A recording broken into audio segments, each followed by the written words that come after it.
చేరుకొచ్చిన మీ అందరికీ యేసుక్రీస్తు పేరిట శుభాభినందనాలు. ప్రియులారా, మన గత ఆదివారము దేవుని మాట అనే విషయంలో కొన్ని మాటలు మనం మాట్లాడుకుంటూ వచ్చాం. మరికొన్ని మాటలు కూడా జ్ఞాపకం చేసుకున్నాం. యోహాను రాసిన సువార్త 11వ అధ్యాయము 43, 44 వచనాల్లో 43, 44 వచనాల్లో అలాగూ చెప్పి లాజరు బయటికి రమ్మని బిగ్గరగా చెప్పగా చనిపోయిన వాడు కాళ్ళు చేతులు ప్రేత వస్త్రములతో కట్టబడినవాడై వెలుపలికి వచ్చెను. ఎవరు విన్నారండి ఇప్పుడు మాట? ఎవరి మాట విన్నారండి ఇప్పుడు? చనిపోయిన శవం మాట వినిందండి. వాడు చనిపోయినాడు కదా, మరి పిలుస్తున్నాడుగా. మరి చనిపోయిన శవాలు కూడా దేవుడి మాట వింటాయి. అంటే దేవుడి మాట ఎక్కడైనా ఎప్పుడైనా ఎవరికైనా వినపడుతుంది. పాతాళంలో ఉన్నటువంటి ధనవంతుడికి కూడా ఏమండి పైన ఉన్నటువంటి దూతతో మాట్లాడగలుగుతున్నాడు. చనిపోయి పాతాళానికి వెళ్ళిపోయాడు, మాట్లాడుతూ ఉన్నాడు. కాబట్టి పాతాళానికి వెళ్ళినా కూడా మనము దేవుడితోటి మాట్లాడతాం, దేవుడు మనతోటి మాట్లాడతాడు. అయితే ధనవంతుడు రిపెంట్ అయ్యాడు, కానీ వాడు మాత్రం రక్షణ అనేది రాలేదు. కాబట్టి చనిపోయిన శవంతో కూడా దేవుడు మాట్లాడతాడు, అద్భుతాలు జరిగిస్తాడు. మత్తయి సువార్త 4వ అధ్యాయము 19వ వచనానికి రండి. మత్తయి సువార్త 4వ అధ్యాయము 19వ వచనములో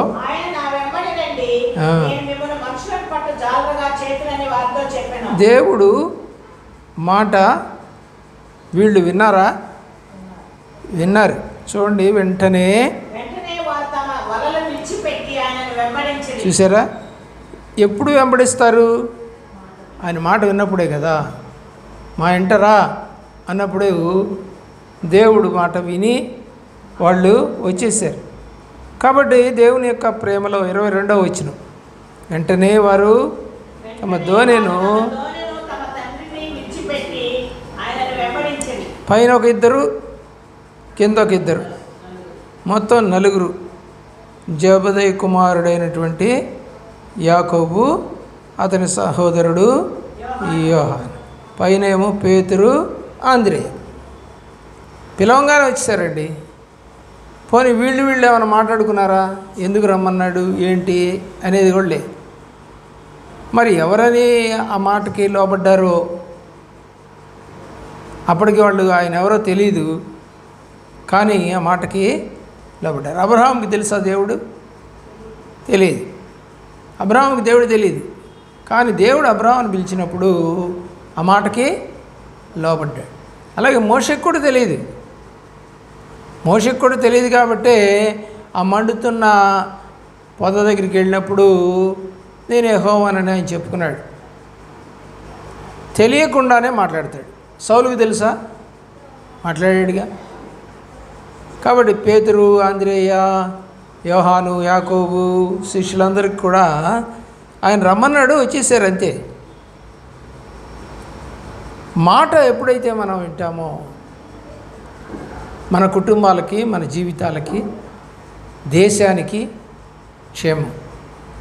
యెహోవా మాట పుటము వేయబడింది అని రాయబడింది. మార్క్స్ వార్త 5వ అధ్యాయంలో, మార్క్స్ వార్త 5వ అధ్యాయంలో 40వ వచనం, 5వ అధ్యాయము.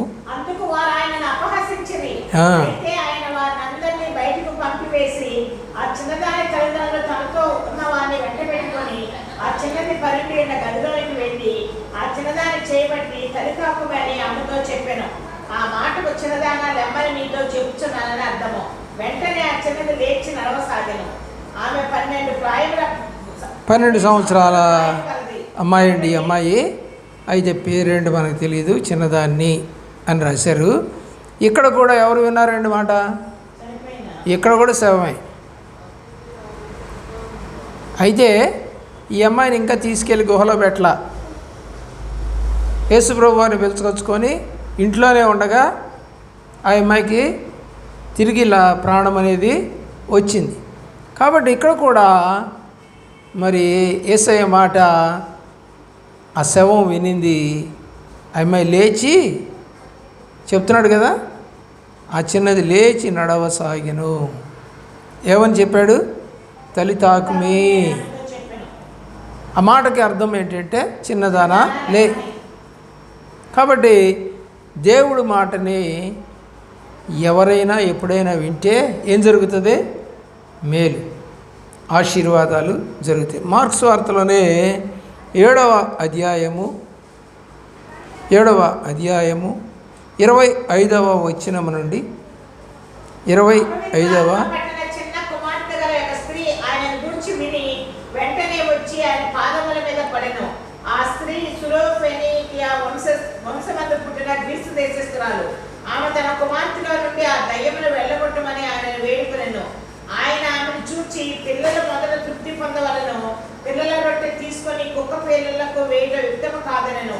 అందుకు ఆమె నిజమే ప్రభువా, అయితే కుక్క పిల్లలు కూడా బల్ల క్రింద ఉండి పిల్లలు పడవే రొట్టె ముక్కలు తినులు కదా అని ఆయనతో చెప్పెను. అందుకు ఆయన ఈ మాట చెప్పినందున వెళ్ళము, దయ్యము నీ కుమార్తెను వదిలిపోయినదని ఆమెతో చెప్పెను. ఆమె ఇంటికి వచ్చి తన కుమార్తె మంచం మీద పట్టుకొని ఉండుటయు దయ్యము వదిలిపోయి ఉండుటయు చూచెను. ఇప్పుడు దేవుని మాట ఎవరైనారు? ఎక్కడో గ్రీసు దేశంలో ఉన్నటువంటి అమ్మాయి, అమ్మాయికి పట్టిన దయ్యం వినిందండి. యేసు ప్రభు వారు పొమ్మని ఆజ్ఞాపిస్తున్నారు ఈ అమ్మాయిలో నుంచి, నీ కుమార్తెను వదిలిపోయినది అంటే అది దయ్యం విని, అయ్యా నేను వెళ్ళిపోతున్నానిక ఈ అమ్మాయిలో ఉండను నేను అని వెళ్ళిపోయిందంట. ఆ వాక్యంలో ఎంత స్పష్టంగా ఉందో చూడండి. నీ కుమార్తెను వదిలిపోయిందని ఆమెతో చెప్పాను. దయ్యం ఎక్కడో ఉన్న దయ్యం మాట ఉంటుంది. పిల్లరా సెల్ ఫోన్లో ఫోన్ ప్రార్థన చేసినా కూడా మరి కొంతమందికి స్వస్థతలు వస్తాయి. అలాగే వాక్యం వింటున్నప్పుడు స్వస్థతలు వస్తాయి. అలాగే ఆరాధన చేసేటప్పుడు స్వస్థతలు వస్తాయి. మనమేం భూత వైద్యుల్లా కేకలు పెట్టాల్సిన పనిలే, పో పో పో అని.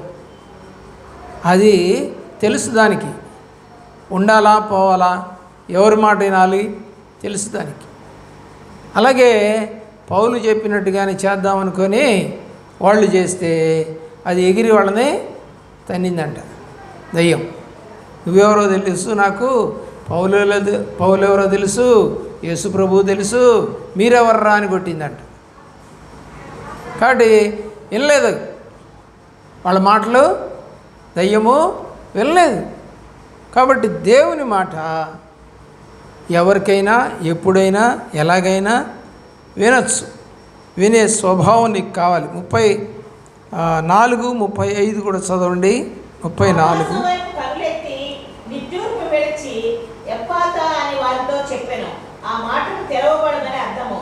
అంతటా వారి చెవులు తెరవబడను, వారి నాలుక నరము సరది, వారు తేటగా మాట్లాడుచుండెను. ఇప్పుడు ఇక్కడ మనం చూస్తే ఈ చెవిటివాడు వచ్చి, చెవిటివాడు వస్తే నత్తి కూడా ఉంది ఆడికి. చూసారా, 2 పనులు జరిగాయి అక్కడ. 2 దయ్యాలు మనకు కనబడుతున్నాయి అక్కడ. ఏమంటున్నాడు అక్కడ? ఆ మాటకు తెరవబడమని అర్థం. ఎఫాత అనే మాటకి చెవులు తెరవబడ్డాయి, నాలుక నరము సడలివాడు తేటగా. చెవిటోడు మోగోడు, మోగోడు చెవిటోడు. మోగ దయ్యం వినింది, చెవిటి దయ్యం. 2 దయ్యాలు ఉన్నాయి వాళ్ళు. ఇప్పుడు 2 దయ్యాలు ఏంటి? శానా అనేటువంటి ఒకటిలో పట్టినటువంటి దయ్యాలు ఎన్ని ఉన్నాయి? పందుల్లోకి వెళ్ళిపోయినాయి కదా అన్ని దయ్యాలు. ఒక దయ్యమా? ఎన్ని దయ్యాలు ఉన్నాయి అప్పుడు దేవుడి మాట? దాదాపుగా 100ల సంఖ్యలో ఉన్నట్టుగా గుర్తు, నాకు నెంబర్ గుర్తులేదు. దేవుని యొక్క ప్రేమలో మరి మనము కూడా అలాగా దయ్యం పట్టిన వారు.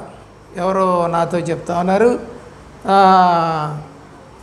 ఆ అమ్మాయి ఇంట్లో లేనంతసేపు బాగుంటుందండి, ఆ అమ్మాయి ఇంట్లోకి వచ్చిందో ఇక చూడండి మా ఇంట్లో గొడవలే, దానికి దయ్యం ఉందండి దాంట్లో అని చెప్పింది ఒక.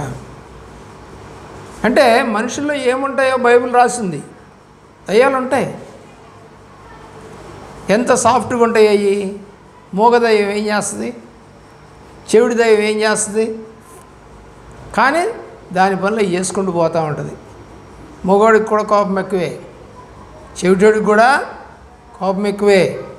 ప్రియులరా, మన జీవితంలో కోపం లేకుండా బతికేవాడు ఎవడైనా ఉన్నాడా అని ఆలోచన చేస్తే నాకు తెలిసి ఏ మనిషి కూడా ఇంతవరకు నాకు కనపడలేదు. ఏదో ఒక సందర్భంలో, ఎంత శాంతమూర్తి అయినా సరే, ఏదో ఒక సందర్భంలో మరి మనకి కనపడుతూ ఉంటుంది మనలో ఉన్నటువంటి కోపం. కాబట్టి మన జీవితంలో దేవునికి ఇష్టముగా పందులులోకి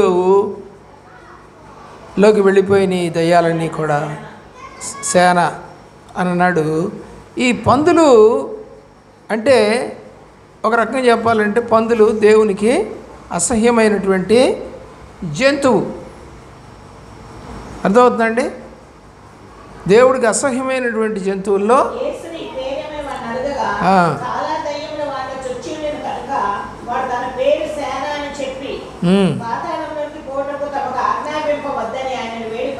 చూసారా, ఎక్కడికి పోవాలంట?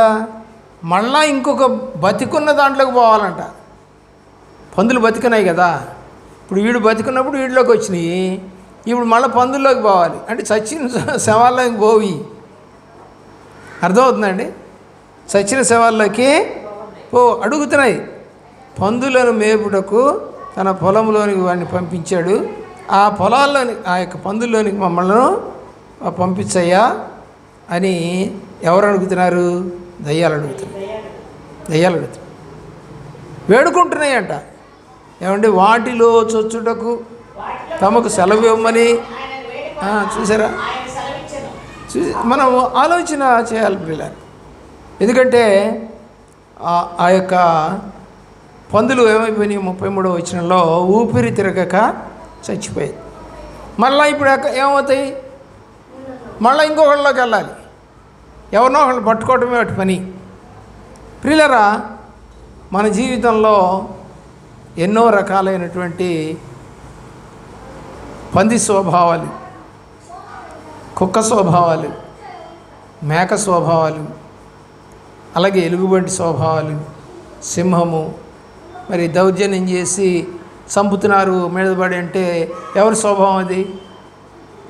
కొడుతున్నారంటే ఎవరి స్వభావం చెప్పండి? కుక్క ఎగబడుద్ది, ఏమండి?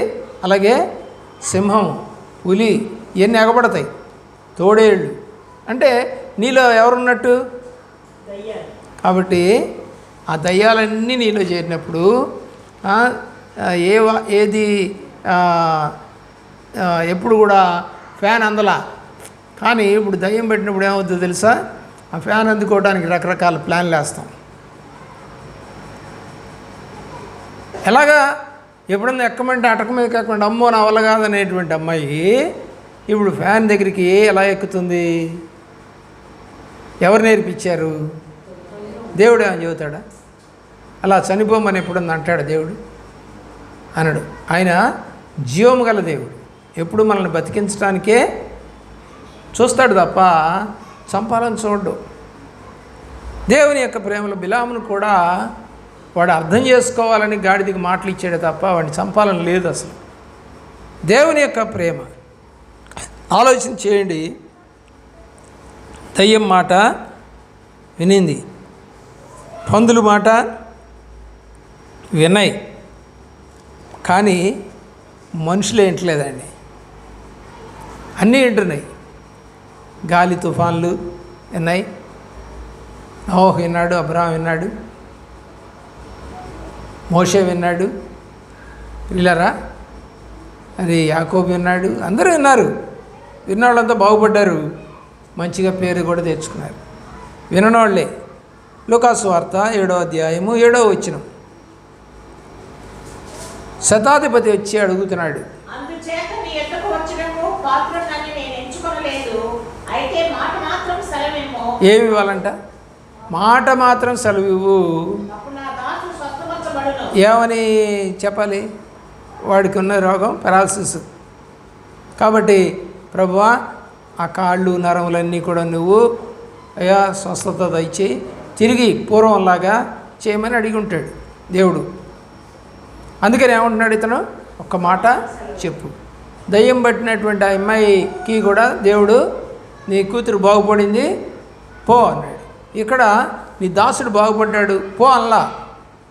మాట నువ్వు సెలవు చాలు మామిడి బాగుపోతాడని అంత నమ్మకం ఉందన్నమాట శతాధిపతికి.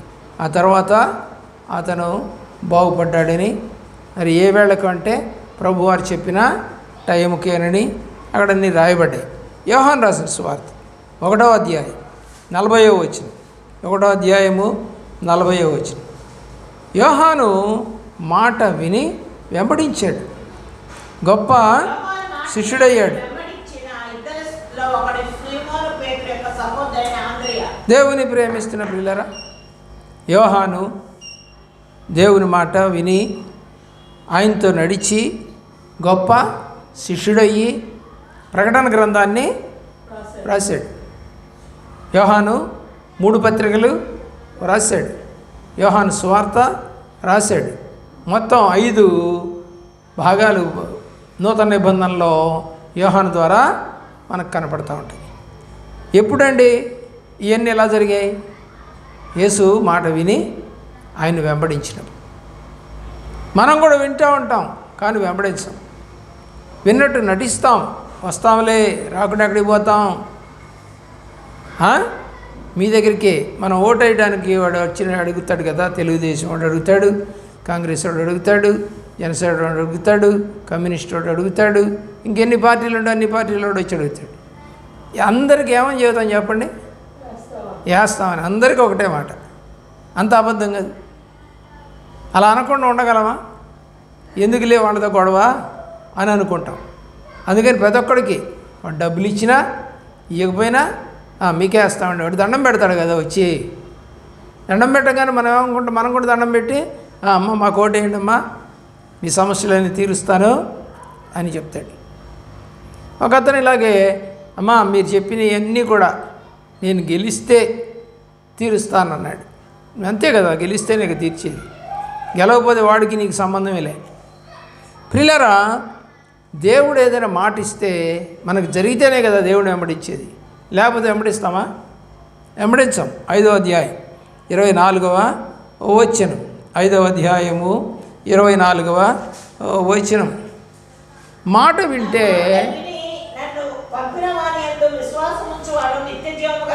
ఇక్కడ మాట వింటే మనకేం జరుగుతుందో ఒక ప్రాముఖ్యమైనటువంటి విషయాన్ని చెప్తా ఉన్నాడు. ఏంటయ్యదంటే నిత్య జీవం. నిత్య జీవం అంటే నిత్య జీవం అంటే ఇంకా చావు అనేదే లేదు. నిత్య జీవం అంటే చావు లేదు, అమరులు అయిపోతాం అన్నమాట.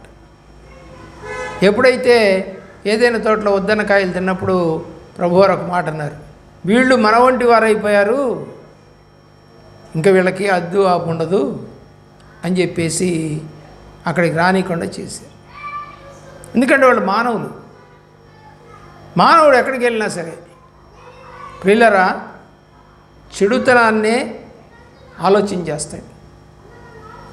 ఒక గుంపులోకి వెళ్ళాం, అక్కడ అన్నీ కనపడతా ఉన్నాయి.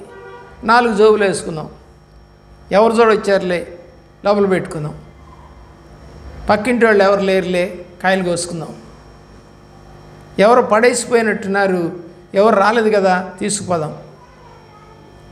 దొరికిన సొమ్ము ఇంటికి తాగకూడదని రాస్తుంది బైబిల్లో.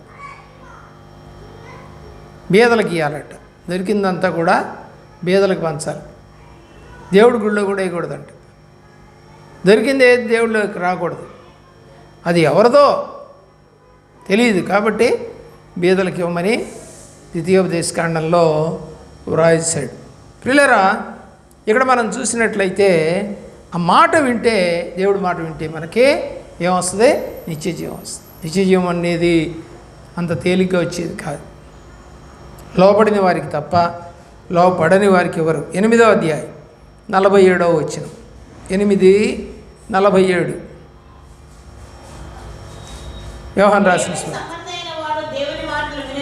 ఎవరు దేవుడు మాట వింటారో రాశాడు ఇక్కడ. దేవుని సంబంధి అయిన వాడు దేవుడి మాట. మరి భూమి మీద ఉన్న మనుషులంతా ఎవరి సంబంధులు? అసలు దేవుని సంబంధులేగా, దేవుని ద్వారా వచ్చిన వాళ్ళేగా. ఈ భూమి మీద ఉన్నటువంటి సమస్త జీవరాశులు దేవుడు మాట చొప్పునే వచ్చాయి.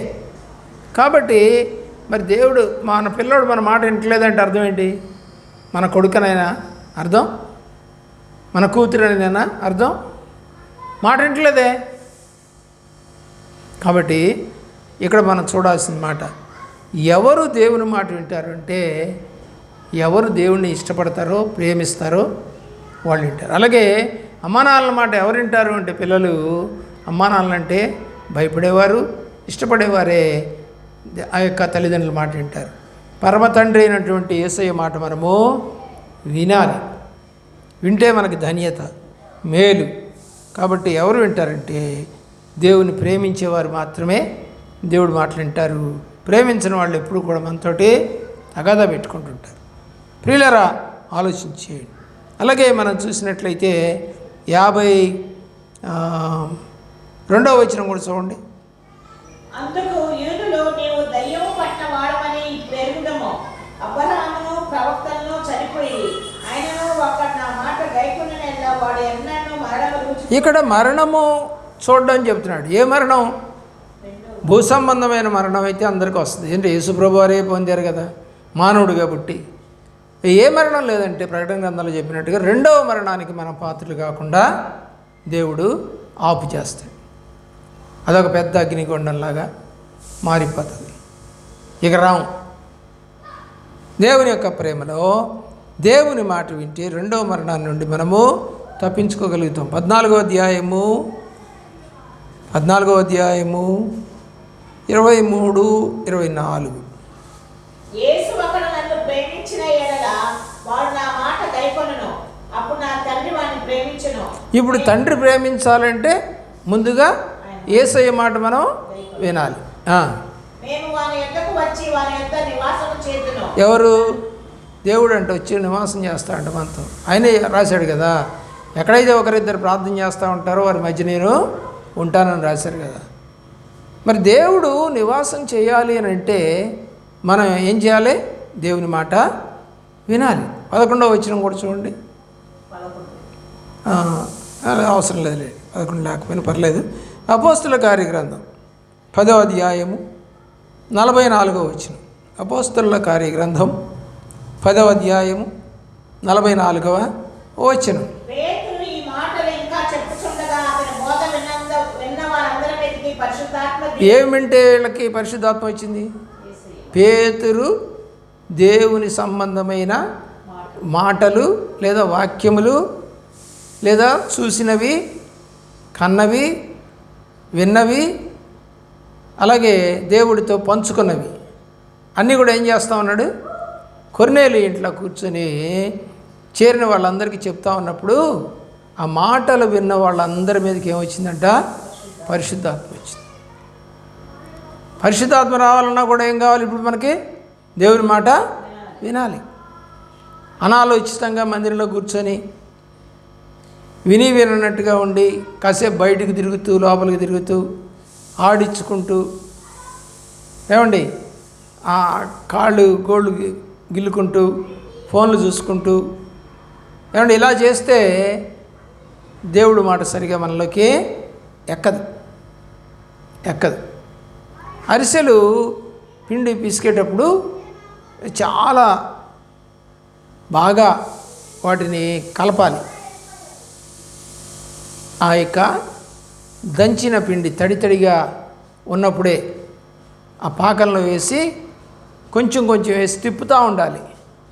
ఎందుకు తిప్పాలంటే ఆ యొక్క పిండిలో ఉన్నటువంటి ఆ గడ్డలు గట్టినటువంటిది మరి ఎక్కువ వేస్తే కుదరదు కాబట్టి కొంచెం కొంచెం వేసుకుంటూ తెడ్డుతో తిప్పినప్పుడు మంచిగా తయారవుతుంది. అలాగే మనం కూడా దేవుని మాటలు లోపలికి తీసుకోవాలి. అన్నీ ఒక్కసారి వద్దు, కొంచెం కొంచెం. ఎందుకంటే పక్వానికి వచ్చేటట్టుగా, పనికి వచ్చేటట్టుగా, సలివిడి తయారైనట్టుగా, సలివిడి రుచిగా ఉంటుంది కదా. సలివిడి మామూలుగా పేరెంటాలప్పుడు, మరి అలాగే పెళ్ళిళ్ళప్పుడు మరి సలివిడి పంపిస్తూ ఉంటారు ఇళ్ళకి. దేవుని యొక్క ప్రేమలో విడిగా సలివిడి చేసుకోం మనం జనరల్గా, ఒక్క అరిసెలు చేసేటప్పుడు తప్ప. అది ఎక్కువగా క్రిస్మస్ చేసుకునేవాళ్ళు, అలాగే సంక్రాంతి చేసుకునేవాళ్ళు. అవన్నీ అరిసెల పండుగలు. దేనికైనా చేసుకోవచ్చు, మామూలుగా కూడా తినొచ్చు మనం. అయితే పర్టికులర్గా ఎక్కువగా చేసుకుంటారు. అలాగా నువ్వు చర్చికి వచ్చినప్పుడు ఎక్కువగా దేవుని మాటలు వినాలి. ప్రత్యేకమైన దినాలు, మీటింగ్లప్పుడు వాక్యం వినాలి, సాక్ష్యాలు చెప్పాలి. కాబట్టి మాట వింటే నీకు పరిశుద్ధాత్మ నీ మీదకి వస్తుంది. 14వ అధ్యాయంలో అపోస్తల కార్య గ్రంథము 14వ అధ్యాయము 9-10 వచనాలు. అంతటా పౌలు మాట్లాడక వినెను.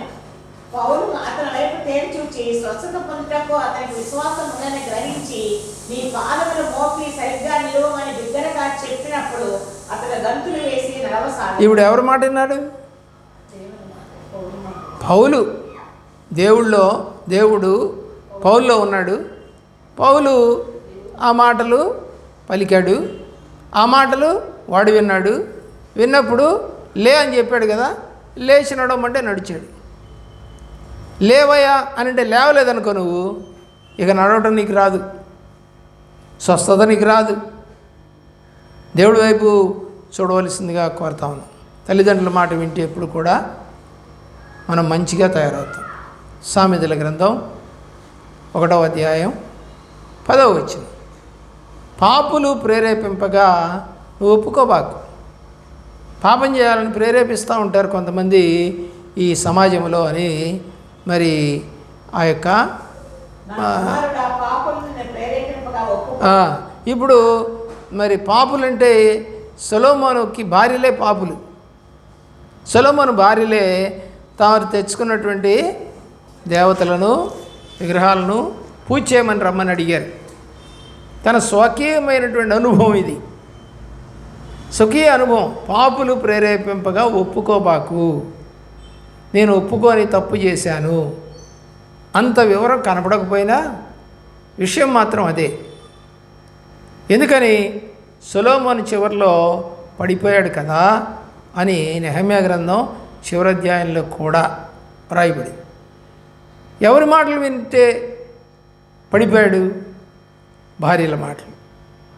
అలాగే అబ్రహాం కూడా సందర్భంలో పడిపోయిన వాడే భార్య మాట విని. లేకపోతే 25 ఏళ్ళకి దాకా వెయిట్ చేయకుండా దేవుడు ముందే ఇచ్చేవాడేమో పిల్లల్ని, కానీ భార్య మాట విన్నాడు. చాలామంది భార్యల మాటలు విని పడైపోతున్నారు. దేవుడి మాట వింటే ఆరోగ్యము, క్షేమము, మేలు. మరి చాలామందికి నచ్చవు దేవుడి మాటలు. ఎందుకని అవి ఉన్నవి ఉన్నట్టుగా మాట్లాడుతుంది. ఉన్నది ఉన్నట్టుగా మాట్లాడినప్పుడు ప్రజలకు నచ్చదు. అది చేయొద్దు అంటున్నారండి, ఇది చేయొద్దు అంటున్నారు చర్చికి వస్తే అని అంటే, అవునమ్మా బైబిల్లో రాసింది కదా, అది అలా చేయకూడదు మనం, అప్పుడే మనం ఆశీర్వదించబడతామంటే పక్కన వాళ్ళు బాగానే వర్ధిల్లుతున్నారు, లంచాలు తీసుకుంటున్నారు, వడ్డీలు ఇస్తున్నారు, ఏమండి దందాలు చేస్తున్నారు, దౌర్జన్యం చేస్తున్నారు, దొంగతనాలు చేస్తున్నారు, మోసాలు చేస్తున్నారు, వాళ్ళంతా బాగా వర్ధిల్లుతున్నారు. మరి వాళ్ళకి ఏమి హాని జరగదా అని అంటే 37వ కీర్తన చదవండి. 37వ కీర్తనలో ఒక మాటను మనం చదివి ముగిద్దాం. 37వ కీర్తనలో ఒక మాట కనబడుతుంది. ఏం చేయకూడదంట? చెడ్డవారిని చూసి నువ్వు వ్యసన పడబాకు. దుష్టత్వం చేసేవాళ్ళని గురించి మసరపడద్దు. ఏమవుతారంటే వాళ్ళు ఎండిపోతారు. పచ్చని కూర వల్లే వాడిపోదు. వాడిపోతారు. యెహోవా యందు నమ్మకం ఉంచి మేలు చేయుము. దేశమందు చాలు. నివసించి ఆ తర్వాత మనకి కనపడుతుంది 15లోనో ఎంతో, నేను అడ్డుగా పోయి చూడగా వాడు నాకు కనపడలేదు. ఎవరు? ఈ 1వ వచనంలో చెప్పబడిన వారు కనపడలేదండి. ఇంకా అదే కీర్తనలో నీతిమంతులు భిక్షమెత్తుకోవడం కూడా నేను చూడలేదు. అయినను నీతిమంతులు విడవబట్ట కానీ వారి సంతానం భిక్షమెత్తులు కానీ నేను చూచి ఉండలేదు. ఆ పక్కన మనం చూసినట్లయితే నేను అడ్డుగా పోయి చూడగా ఎవరు కనపడలేదు. ఏమైపోయారు వీళ్ళంతా? దేవుడు మాట వినకుండా తిరిగిన వాళ్ళంతా కూడా అయినను ఒకడు ఆ దాన్ని పోయి చూడగా వాడు లేకపోయిన నేను వెతికి తిని కానీ వాడు కనబడకపోయినా దొరకలేదు. అయిపోయింది, ఇంకా చాప్టర్ క్లోజ్. దేవుడికి విరుద్ధంగా లేదా దేవుడు మాటకి వ్యతిరేకంగా నువ్వు నడవకూడదు.